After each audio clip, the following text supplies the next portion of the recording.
Best, who is a philosophy professor at the University of Texas in El Paso. He has published 13 books and over 150 articles, many of them on animal rights topics. Steve has spoken at many international animal rights events and was also a speaker at last year's International Animal Rights Conference in Luxembourg. In today's presentation, Steve will speak about the war on animals and tell us why the term war, in his eyes, is indeed more appropriate than the term struggle. Welcome, Steve.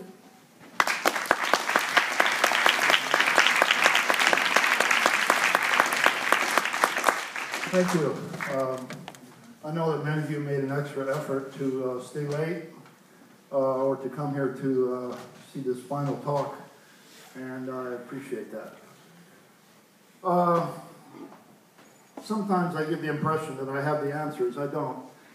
I take strong positions on what I believe in to be the right position at the time. I'm not a relativist either.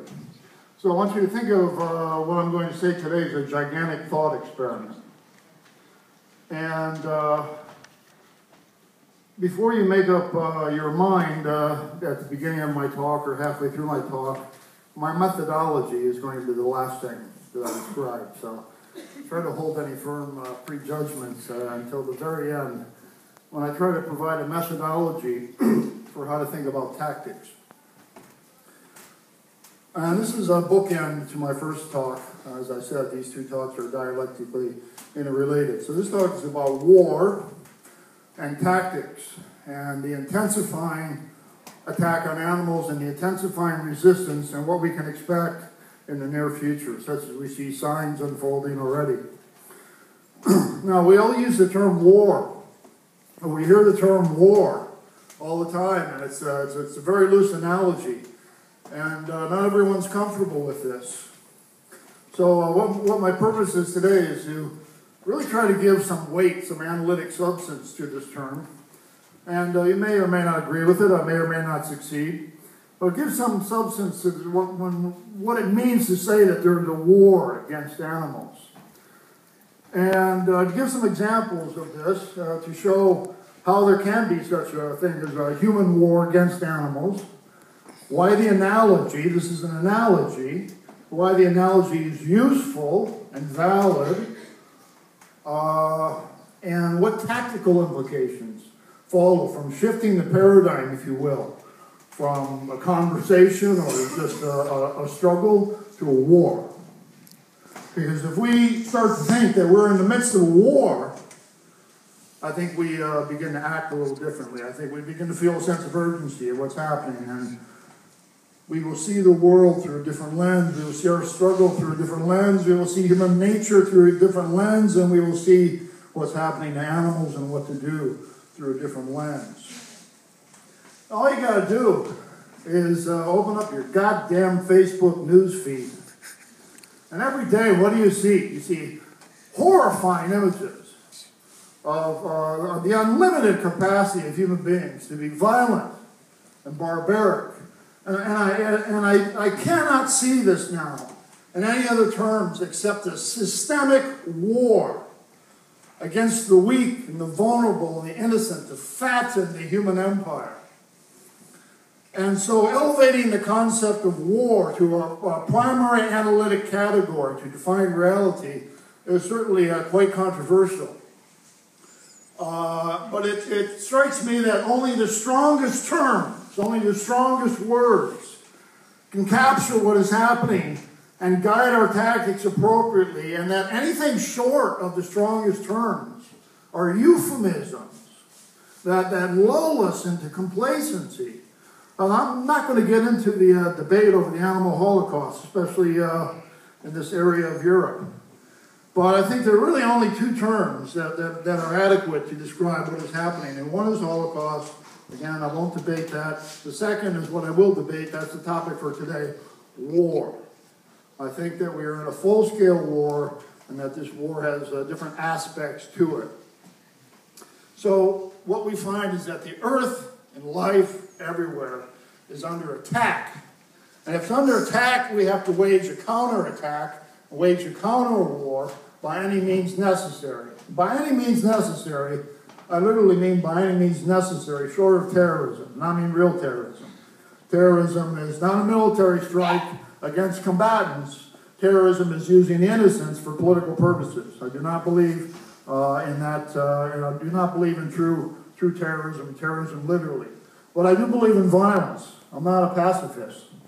And I do believe in tactical, intelligent uses of violence when necessary. And just to play my hand a little bit before you start judging the rest of this talk, my methodology is pluralist, and that means that it includes nonviolence where nonviolence works. We should use nonviolence in some circumstances. There are certain circumstances, and I'll give you examples, where nonviolence clearly is a fantasy and clearly a collaborationist means of enabling this war on animals to continue. Now, the longest, deadliest, most costly war that's ever been waged on this planet has been the human war waged against animals. Homo sapiens, as I like to say, is a violent, predatory, and sadistic species that for scores of millennia, going back to 50,000 years at least, has waged a brutal, unremitting, and intensifying war against other species. The battlefield has expanded now to cover the entire globe.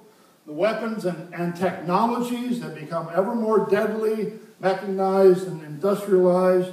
The number of species attacked has expanded to bring us into a full-blown 6th extinction crisis in the history of the planet. The death toll rises exponentially, and the greed and excess that are structural imperatives and system logic of a bureaucratically administered society now fuel this intensifying war against animals.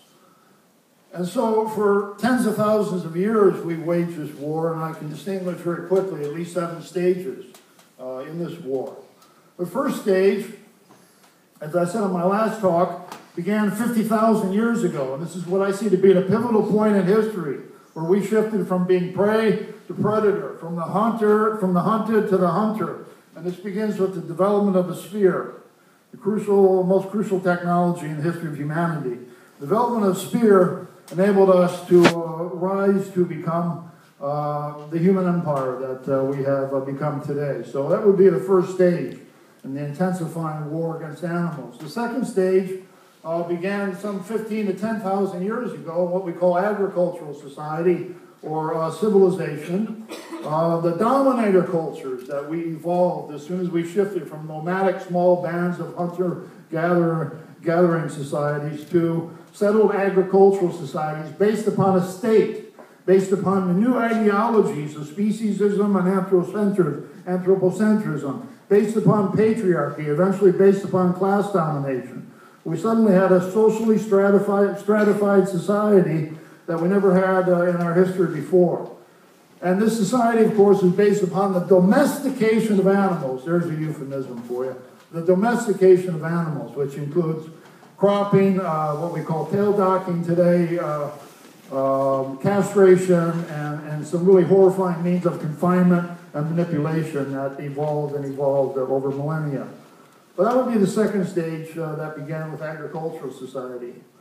I would say a third stage evolved over time with the endless variety of traditions and festivals of cruelty, such as are still featured in Spain.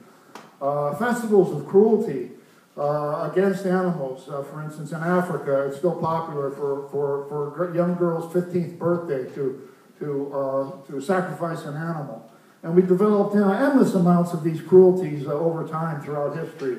And this could be seen as a third facet of the war against animals.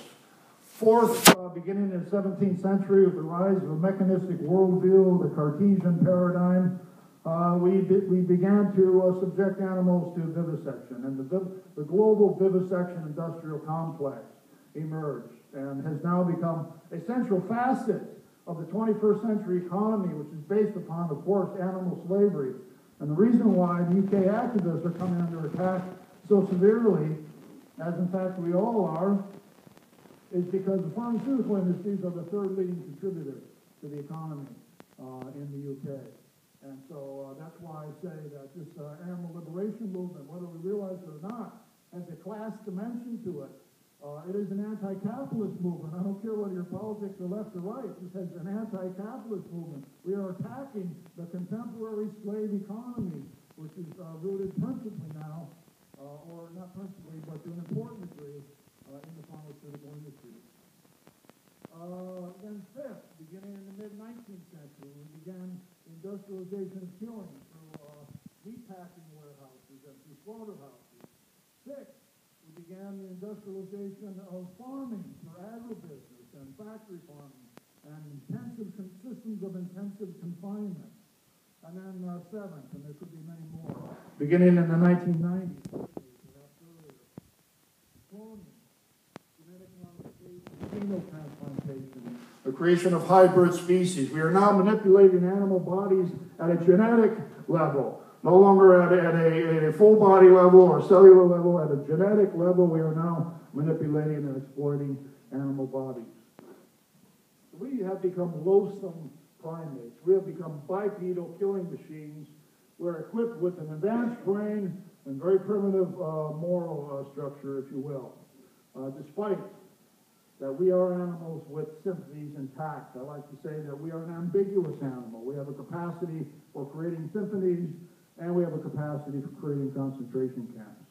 And whatever we decide to create in history, whether it's based on eros or rooted in thanatos, that is simply indeterminate. But so far, thanatos has clearly prevailed over eros.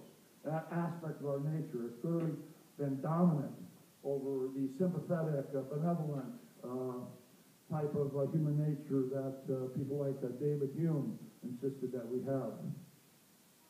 Now, so every year, we now kill up to 60 billion land animals, and you can add countless scores of billions when you factor in. So this truly is an unbelievable amount of killing. Every year, 100 million animals, up to 125, are killed annually globally for vivisection. Every year, tens of millions of cats, dogs, foxes, rabbits, and minks are killed for fur, just as an example of the level of killing. Now, I want to give you some concrete examples of how this war has been conducted and how animals have been targeted specifically for attack. In the post-Civil War era of 19th century United States, the wolf was re-symbolized. The wolf was re-symbolized to be an enemy of civilization, to be an object of intense hatred. And this was because in post-Civil War conditions of the United States, the economy shifted from a cotton economy to a beef economy, and the beef industries and meatpacking industries became the dominant form of capital in the United States. So the wolf was a predator that was threatening to the cattle ranching industries that were beginning to emerge in the Southwest. And so it was targeted by ranchers, trappers, hunters. And finally, when the state got involved, you could really see a full-scale systemic war. You start to get the idea now, maybe perhaps for the first time, I'm not just exaggerating when I use the concept of war. This isn't just a metaphor, that this is something real. And again, I'll be trying to ground this metaphor, this analogy throughout my talk. Since 1915, the U.S. government developed something, an incredible Orwellian term that can only be rivaled by the Patriot Act, called wildlife services. Wildlife services. And the U.S. state went to work for the ranching industry, for the cattle industry in the U.S. Southwest. And they led a war on wolves in particular. But since 2000, here are some statistics. They began using methods that included aerial gunning, trapping, snares, and poisoning. And if you look at my blog, I did a story on this based upon a three-part newspaper article. The images of killing are unbelievably disturbing. And this is what the U.S. government is doing with their so-called wildlife services.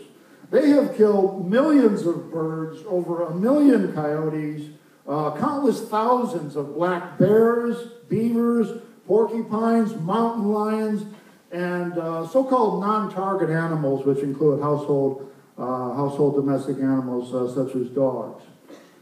In April 2012, Congress removed wolves in Montana and Idaho from the Endangered Species Act, and then the war was back on against the wolves. The killing began immediately, and the Idaho Department of Fish and Game reported that 154 of the estimated 750 wolves in their states had been, quote-unquote, harvested.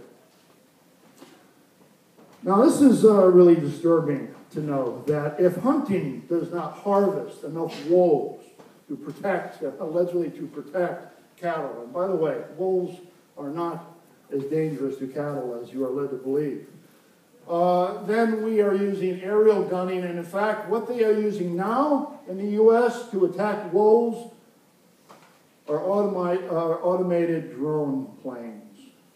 The same drone technologies that are used to kill people in Baghdad or in Afghanistan or throughout the world are also being used to target wolves in the American Southwest. Predator drone planes are being used to kill wolves by the U.S. government. Now, of course, there's an honored tradition in Japan where every year they drive dolphins into coves and they cut them apart with butcher knives.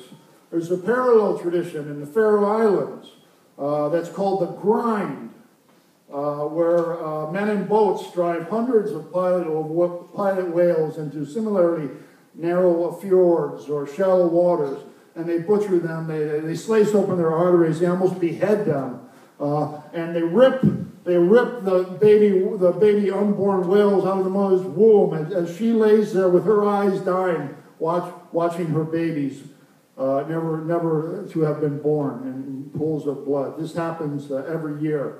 And every year from July 1st through November 15th, thousands of Cape fur seal and bulls swim to the shores of Namibia. And there they expect to breed, but what they are going to find is something quite contrary to their expectations. They are going to find instead men with clubs and knives and guns, and they round up these seals, and they slaughter them mercilessly. And of course, the largest annual seal killing, although this is beginning to die down apparently, is every year in the ice flows of Canada and Newfoundland, where they slaughter 300,000 baby seals. Now, Africa is a very important example to consider, because what's happening in Africa is the future of conflict on a planetary level. In Africa, of course, there is a brutal and escalating war of extinction being waged against the rhinos and elephants, because the rhino and elephant horns are worth more than gold on the market today. This war is no game. This war is organized by mafia syndicate. It's organized by professional crime organizations, and there's a hell of a lot of money at stake. It is very high tech. People come in with advanced wireless electronic communication systems, with helicopters, semi-automatic weapons. They hit the ground with one purpose, and that is to rip the horns off the face of rhinos and elephants, whether it's on private ranches or whether it's in Kruger National Park. They are there to rip the horns off the face of living animals and to sell these principally for aphrodisiacs to the Asian market. In 1970, South Africa had a population of 65,000 black rhinos. In 1970, 65,000 black rhinos. Poachers reduced this number to just 3,400 black rhinos in 20 years, and the killing has escalated. 2011 was a record level of killing of black rhinos. 2012 opened up to even higher numbers. And do you know, I think it's been said a couple times already, that the black rhino is expected to go extinct within 2 years. We are watching extinction happen before our eyes, and that's the key term here. We are typically watching this. And elephants have up to, the African elephant has no more than 20 years, maybe 10, before they're driven into extinction. Now, I don't see any other way of talking about this except as a war against animals, and I'll continue to try to define and concretize this term. What's important to appreciate here, people say, well, what if animal liberation ever became a violent struggle? What if it ever escalated to the level of armed struggle? Well, guess what? It has. It has already. It has already in South Africa. Because the only way to stop poaching, as governments know, as anybody who's not a naive pacifist knows, the only way to stop poaching by organized crime syndicates, to sell rhino and elephant horns on a hungry market that are worth more than gold. The only way to stop this is through counter poaching, through armed soldiers. You don't stop a poacher with pacifism. You stop a poacher with a bullet, and that's it. You don't go in and pray for peace. You don't go in and hand out vegan pamphlets. You don't bake cupcakes nearby. And you don't do nonviolent passive civil disobedience unless you want your head and your face ripped off too. The only way to stop this is through armed resistance. And it has come to this. And I defy anyone to give me an alternative solution to what to do about the rhino and elephant crisis in Africa that is based upon nonviolence. I am not fetishizing violence. I'm not saying violence is the be-all and end-all of things. I do not enjoy violence. But there is a time when the violence against animals is so intense, it is so highly motivated and driven, it is so implacable, that the only force capable of stopping it is counter-violence. Now, if we try to define war, again, look everywhere we look throughout the planet, it doesn't matter whether it's antiquity or modernity. It doesn't matter whether the people are white, yellow, red, black, or brown. It doesn't matter whether it's going on north, south, east, or west. It doesn't matter what country, a northern hemisphere, southern hemisphere. You see the same thing, an escalating attack, or rich people or poor people. You see it's the same thing, an attack, an escalating attack on animals. And what word is most useful to describe the U.S. war against wolves, or what is happening to the seals in Namibia, or what is happening to the seals in Canada, Newfoundland, what is happening to the rhinos and elephant in South Africa? What word is most appropriate to describe this, to capture this dynamic? Struggle? Conflict? Human alienation from nature? We're not harmonious with nature? There's only one word. This is a war. This is an intentional, consciously motivated, economically driven now. Again, there's all kinds of traditions throughout history, etc., but now primarily economically driven war. This seems to me to be the most appropriate term, and everything else seems to be an obfuscating euphemism. So conditions of war exist where persuasion and dialogue fail, where conflict between two different parties is entrenched and breaks out into open struggle and into violence. Wars erupt when one group or nation threatens another group or nation with invasion or with violence or with some kind of takeover. War breaks out when conflicts and disputes cannot be resolved peacefully, and dialogue and negotiation, if undertaken at all, fail. War involves assaults, it involves invasions, it involves violence, it involves weapons. The object of war is to capture and defeat the enemy. And sometimes this involves enslaving the enemy, to use the enemy for, by the way, I like the term enemy, I'm going to get back to this. To use the enemy for a slave labor population. This is how slavery began in human civilization, began in ancient Sumer, beginning of so-called agricultural society, when in so-called true wars, the first organized wars, not the wars of hunting-gathering societies, but people were captured and used for slave labor. Well, animals are often captured and used for slave labor, and we find two kinds of wars. Where animals are bred infinitely, like farm animals, to never run out of a supply. They are bred for endless exploitation, or there is a war of extermination. There is a war of extermination against the wolves. There is a war of extermination against the rhinos. There is a war of extermination against the elephants. They aren't even so-called harvesting or commercially breeding some of these animals like they are with tigers. You know, try to sustain the population, to kill and kill again. This is just simply a war of extermination.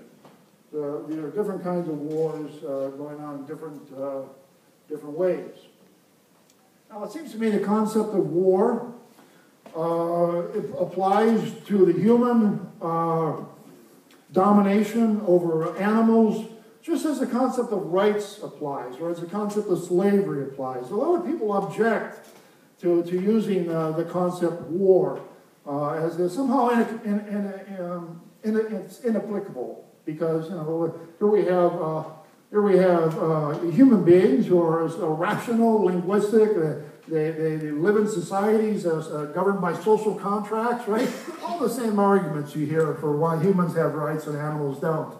But none of this matters when we're looking at what happens with animals. They don't need to be rational in our way. They don't need to be linguistic in a human symbolic sense. And they certainly don't need to form social contracts to be the target or the object of war, to be caught in a war that catches us up in the same dynamic. So there certainly can be a war against animals. And no war are both sides equal in power, strength, or technology. So, this is what happened with the spear. We reversed the dynamics in history. We became more powerful. We became stronger. We certainly became more advanced technologically. We are using all of this against animals. Wars are often fought over scarce resources. We go to war against peoples like rainforest peoples or indigenous nations. We go to war against them to steal their resources. We're going to war against animals because they are resources. We're not stealing their resources, we're stealing them. They are the resources. So this is a direct war against animals. There's no mediation here for resources. They are the resources. Now, in the war against animals, like other wars, this war is both unstated and openly declared. Give you an example of an openly declared war. The war against wolves would be an openly declared war. Also, to go back to the 19th century United States, a phenomenal history. I really recommend a book by Jeremy Rifkin called Beyond Beef to get this history. We, of course, were trying to expand westward in the United States, especially after the Civil War, to take over that territory, which was controlled by Native American peoples. And there were scores of millions of them, and there were 60 million bison or buffalo living on the land. So we figured out that the way to get rid of the Indian peoples was to get rid of the buffalo or bison that were so important to their traditions and to their cultures. So we slaughtered almost to extinction a conservationist. We still have bison in Yellowstone National Park today because conservationists was able to have the foresight to save a few, and of course they still are waging war against bison or the buffalo in the U.S. But I can't describe to you adequately just how intense this was. Everyone was invited, rich or poor, to get on trains, to join in these mass killings of bison. And you can see piles of bones and piles of bodies, mountainous in their height. And this was just a killing spree. This was an openly declared war against bison in the 19th century. And everyone, rich or poor, was a part of it. Everyone was invited to join the pogrom party against animals. Now, I'll give you an example of the kind of hatred and openness that sometimes drives the human war against animals. This is a former Canadian federal minister for National Resources and Fisheries speaking. He says the following, I quote, "I would like to see the 6 million seals, or whatever number is out there, killed and sold or destroyed and burned. I don't care what happens to them. If there were a market for more seals, the commercial sealers would be hunting and killing more seals. The personal use sealers cannot sell them because the markets are not there. What they want is the right to go out and kill the seals. And the more they kill, the better for me, and the more I will love it. That's a quote.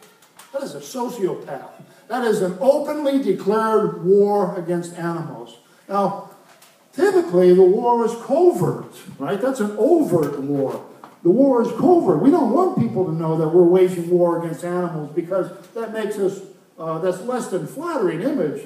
We, after all, are Homo sapiens, right? So, you know, we live on this planet as the supreme form of life, as demigods, as nothing short of angelic. So we have to protect our psychological self-deception mechanism. So the war often is covert.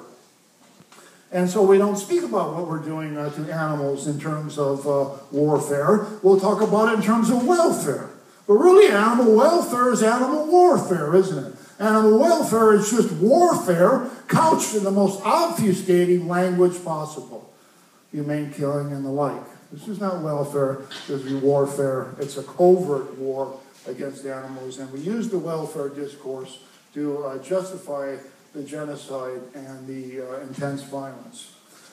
Now, let me quickly address the pacifist, feminist objections. And I don't mean to say that all pacifists have the same position, or all feminists have the same position, but there's a common objection to the use of war discourse. And this would run in terms such as the following.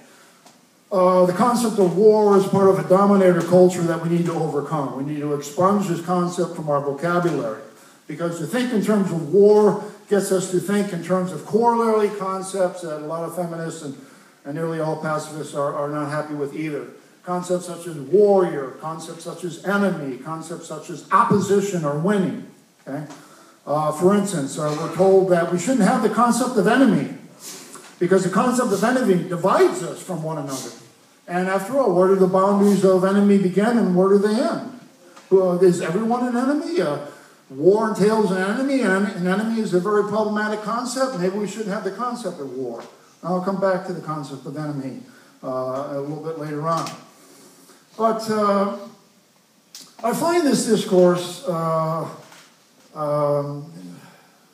find these critiques less than satisfactory. I don't find them very plausible. First of all, war is an analytic category.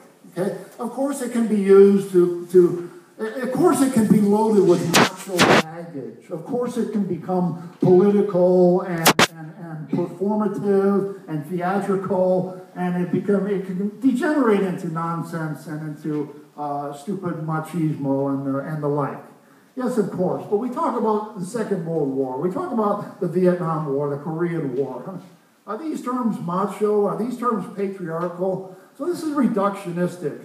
Well, there's a warning here to be sure how to be careful to use the discourse. We wouldn't fall into this posturing, this pseudo-militarism, this theater of the absurd. If this is an analytic sociological category, it cannot be reduced to patriarchy. So that is just a reductionist, and I find that sexist, and I find that also idealist in the sense that it doesn't acknowledge that we are animals, right? This is naive. There's no grounding in anthropology, archaeology, history, or evolutionary psychology for understanding the human animal as anything but violent. Anything but violent. You look at the latest discoveries in archaeology, anthropology, and a new discipline, fairly new discipline called evolutionary psychology. For instance, a popular version of this, David Livingstone Smith wrote a book called The Most Dangerous Animal on the Earth, that we are a violent animal, and that we are at war with one another, and that this is just simply a fact. And look, there are fundamental conflicts within society. Let's drop the kumbaya shit for a minute. There are fundamental divisions within society. Karl Marx tried to teach us that. He tried to teach us that classes have antagonistic, irreconcilable interests to one another. And just because we don't see class conflict today is not a good thing, because we see the co-optation of the labor movement into the capitalist society, and you see happy slaves, and people, you know, who are like welfareism, right? People who, you know, bought into the reformist program instead of the revolutionary program, and are certainly better paid. They might be better treated in some cases, but they are not free. Their slavery has not been abolished.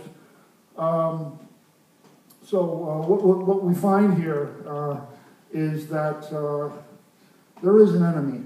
There are enemies, okay? Now, an enemy for me is an institution. It's not a person. My aunt who eats meat is not my enemy. My neighbor who eats meat is not my enemy. I don't go to war with them. But fucking ExxonMobil, fucking Monsanto, okay? These institutions are our enemies. They want to destroy this planet, and they are hell-bent on it.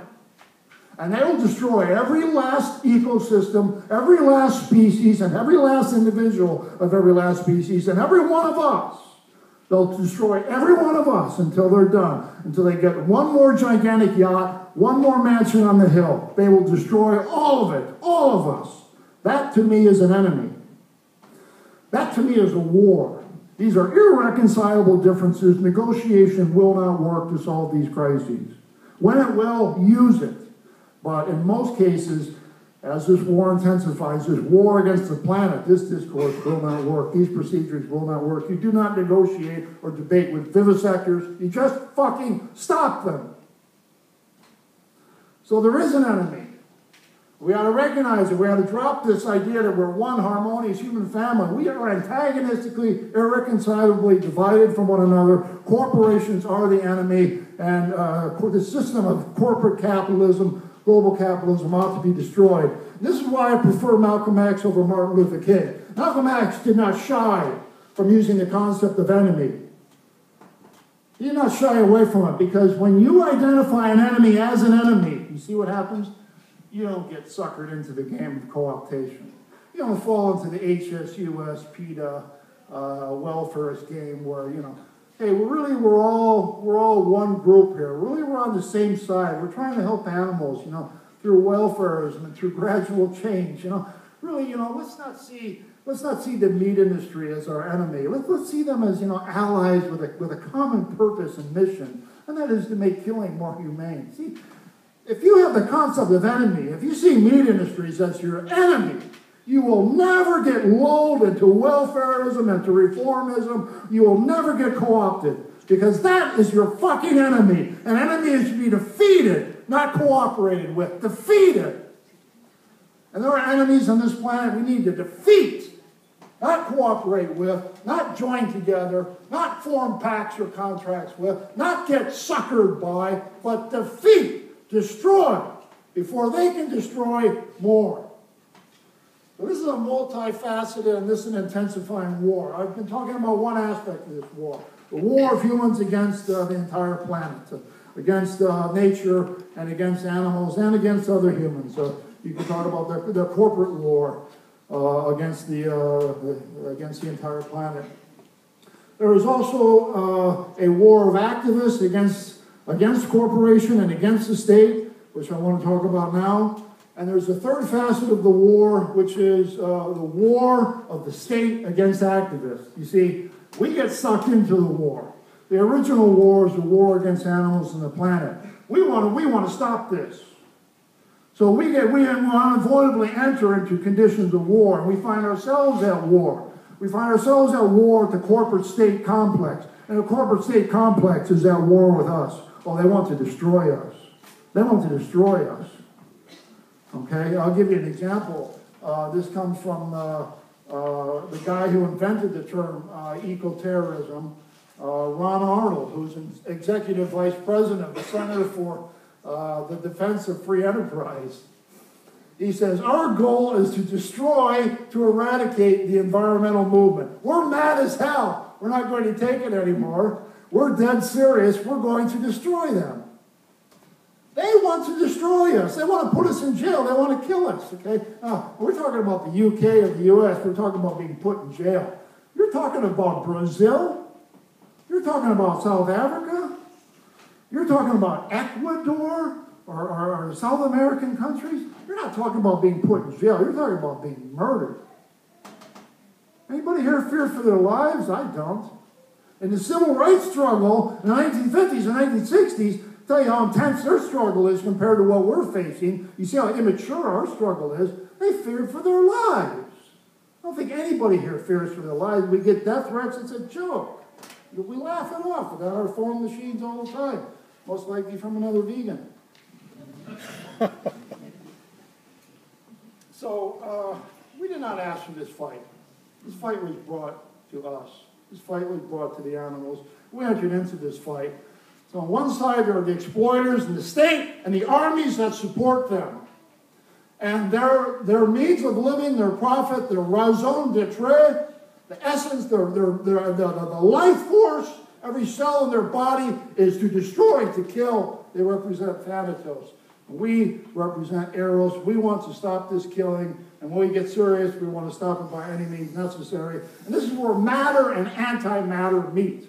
This is where we have an irreconcilable conflict. Unless you're HSUS or PETA or some other group, RSPCA, ASPCA, and you want to get absorbed by the enemy, become part of the enemy, become co-opted, go ahead. But if you recognize that they are at fucking war with this planet, we're at fucking war with them, and that they are the enemy, we will never get co-opted. And I think this is a much better way of thinking about it. And I'm sorry if this doesn't produce peaceful feelings in an aura of incense, but it's simply the way it is. Now, analysis reveals a growing dialectic. Maybe you've noticed this. There's a dynamic unfolding within the animal liberation, the earth liberation movements, advocacy movements in general. As things deteriorate, as conditions worsen, the struggle escalates. So look what happens in the animal advocacy movement. You have a development, an evolutionary continuum, or a break, if you will, from welfareism, 19th century, to rights, around 1980 or so, okay, certain Tom Reagan's book, 1983, to animal liberation, which actually began in 1976 or earlier, years earlier. So you have welfareism, rights, liberation. Why is the struggle escalating? Because the attack on animals is escalating. So the struggle has to escalate to keep up with that. Now the ALF, of course, its identity is a pacifist group, that we destroy property, we never harm people, and they're pretty true to that credo. And so they consider themselves nonviolent. Well, not all groups accept the nonviolent credo. There is the Justice Department, the Animal Rights Militia, who say the Animal Liberation Front is too conservative.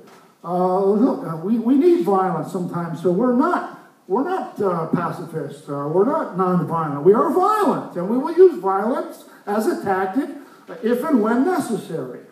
You see how that escalates. Look at the environmental movement. It's the same thing. It started off in the U.S., for instance, as a popular resistance movement, and in the 1970s, by 1980, it had been co-opted into a corporate movement, the so-called Gang of 10. They all set up base in Washington, D.C., and then out of the corporate movement, you get Dave Foreman, who worked in Washington as a lobbyist for an environmental corporation, decides with 3 other people in 1980 to start a new group based on ecotage, monkey wrenching, called Earth First. Well, Earth First spiked trees, and they sabotaged moving equipment and the like, until they got into a lot of trouble with the FBI. And also some shifted, Judy Berry shifted Earth First toward alliance politics and a whole different politics other than wilderness protection. Earth First renounced ecotage, renounced sabotage at a certain point in its development. 1992 in England. A group says, look, Earth First is done. They renounced sabotage. We need sabotage as a weapon, as a tactic. It's the only way we can stop some of these corporations from plundering the earth is through sabotage, in fact, arson. Because sometimes sabotage and liberation is not enough. We need the more powerful weapon of arson. Forget about the tactical and perceptual, public perceptual problems of using arson for a minute. But we need arson as a tactic in our arsenal. So the Earth Liberation Front emerged in England, 1992 or so. You see the same pattern as you can find in the animal liberation movement. So there's something going on here. That is, people are recognizing that the attack on the natural world, the attack on animals is escalating, and so the resistance has to escalate too. And so now we find what is increasingly important in human society and in the political terrain, in the field of social struggle, is what I call the politics of nature. In the 1960s and 1970s, clearly the main social dynamics involve class, gender, racism, homophobia, these kind of things. These movements are basically non-existent. These movements have fizzled out. All of the energy shifted by the 1980s and by the 1990s into the earth and animal liberation movements or advocacy movements in general. So it's not that these social conflicts don't exist anymore, it's that new movements have arose in history, have grabbed the spotlight, have kept the energy of resistance alive, and this involves the politics of nature, not the politics of social justice or human politics, but human and animal politics, human and earth politics. So we find ourselves within the new politics, the politics of nature, which is becoming increasingly important in society today. And sometimes we see the politics of nature break out in open warfare, okay? Like in England, when there was the ban on fox hunting some years back. There were fist fights in the streets of London. Recently there were fist fights in Italy over the banning of carriage horses. The campus of the UCLA in Los Angeles was turned into a virtual battlefield by the ALF as they first struck all of the university equipment, and they went after vivisectors' homes. It was a war field, right? The politics of nature. And of course, what's happening in South Africa has to be re-emphasized, that this is the politics of nature, the politics of animal liberation, the politics of preserving biodiversity.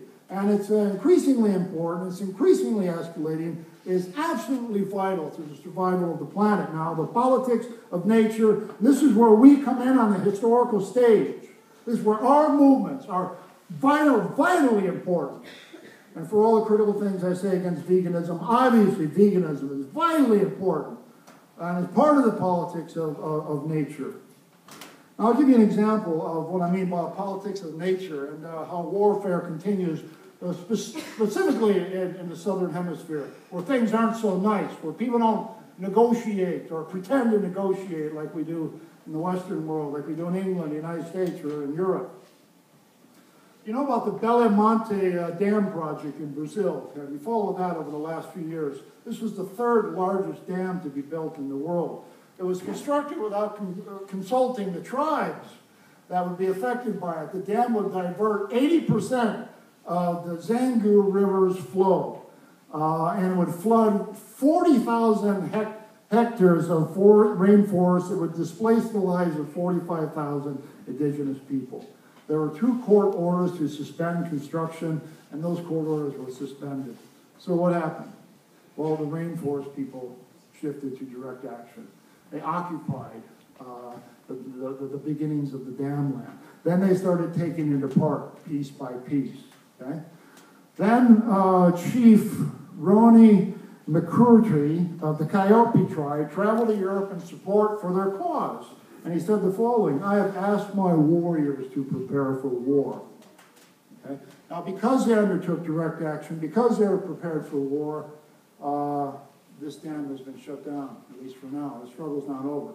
But this is an example of the politics of nature, an example of escalating conflicts, an example of what's at stake for the future, and what we can expect for the future. So let me make some conclusions now. Language, as we know, shapes reality. It shapes the way we think about reality. So the metaphors we use, whether they're good or bad, whether my metaphor is right or wrong, they shape the way we think about our struggles, our movements, and the meaning of what we do.